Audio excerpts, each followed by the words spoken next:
Hello दोस्तों, नमस्कार। आपका स्वागत करती हूँ डीएनपी इंडिया में। इस वक्त की 10 बड़ी खबरों से हम आपको रूबरू कराएंगे। तो आइए शुरुआत करते हैं खबरों का सिलसिला। प्रधानमंत्री नरेंद्र मोदी ने कहा है कि हमने 98 देशों को 200 मिलियन कोविड वैक्सीन की डोज सप्लाई की है। भारत ने परीक्षण, उपचार और डेटा प्रबंधन के लिए कम लागत वाली कोविड शमन तकनीक विकसित की है।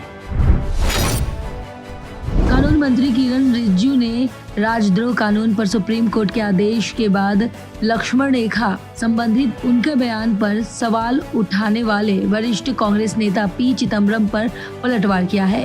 केंद्रीय मंत्री ने राजद्रोह के संबंध में नेहरू और इंदिरा गांधी सरकारों के फैसलों का जिक्र किया। केंद्रीय स्वास्थ्य मंत्री ने मेडिकल टूरिज्म क्षेत्र को मजबूत करने और भारत को अतिथि देवो भव की भावना के अनुरूप एक ग्लोबल मेडिकल हब बनाने के लिए सुझाव साझा करने का आग्रह किया है। उन्होंने कहा है कि मेडिकल सुझाव और सेवाओं के लिए विश्व भर में भारत की साख बढ़ रही है। देश की सबसे पुरानी पार्टी होने के बावजूद 2022 के सदस्यीय चुनावों में यूएनपी एक भी सीट जीतने में विफल रही थी।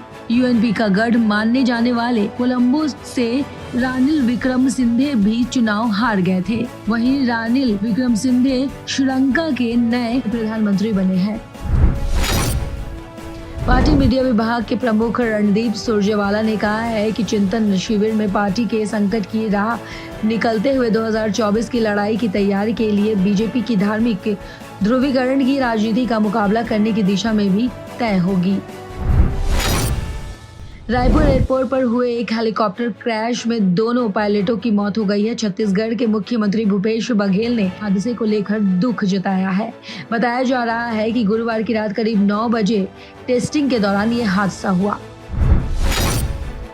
आईएमडी ने कहा है कि समय से 4 दिन पहले 26 मई को मानसून के केरल में पहुंचने की उम्मीद है। 15 मई को पहली मौसमी बारिश होने की उम्मीद है। देश के अधिकतम हिस्सों में भीषण गर्मी से बेहाल लोगों को राहत मिलेगी। महंगाई की दर अप्रैल में और बढ़ गई है। खुदरा मुद्रास्फीति अप्रैल में वार्षिक आधार पर 8 साल के उच्च स्तर यानी 7.79% पर पहुंच गई है। इसका मुख्य कारण खाद्य पदार्थों की अत्यधिक कीमतें थी, जो लगातार चौथे महीने आरबीआई के ऊपरी टॉलरेंस स्तर से ऊपर रही। उपभोक्ता मूल्य सूचकांक पर आधारित महंगाई इस साल मार्च में 6.95% और अप्रैल में 2021 में 4.23% थी। यूरोप के 2 देश फिनलैंड और स्वीडन सैन्य संगठन नाटो के सदस्य बनने के करीब है, इसलिए प्रक्रिया शुरू कर दी गई है। फिनलैंड के राष्ट्रपति और प्रधानमंत्री ने कहा है कि उनके देश को बिना देरी नाटो सैन्य गठबंधन में शामिल होने के लिए आवेदन करना चाहिए। मणिपुर की अजोवास्टल स्टील फैक्ट्री पर रूसी सेना के हमले जारी है। वहां पर बहुत कम अंतर से गोलीबारी और बमबारी हो रही है, लेकिन फैक्ट्री के अंदर मौजूद सैकड़ों घायलों की समुचित इलाज के अभाव में दशा बिगड़ती जा रही है। यूक्रेन ने घायलों की निकासी के बदले से रूसी बंदियों को छोड़े जाने का प्रस्ताव रखा है, लेकिन इस पर रूस ने कोई प्रतिक्रिया व्यक्त नहीं की है। खबरों की और जानकारी के लिए देखते रहिए डीएनपी इंडिया। तब तक के लिए नमस्कार।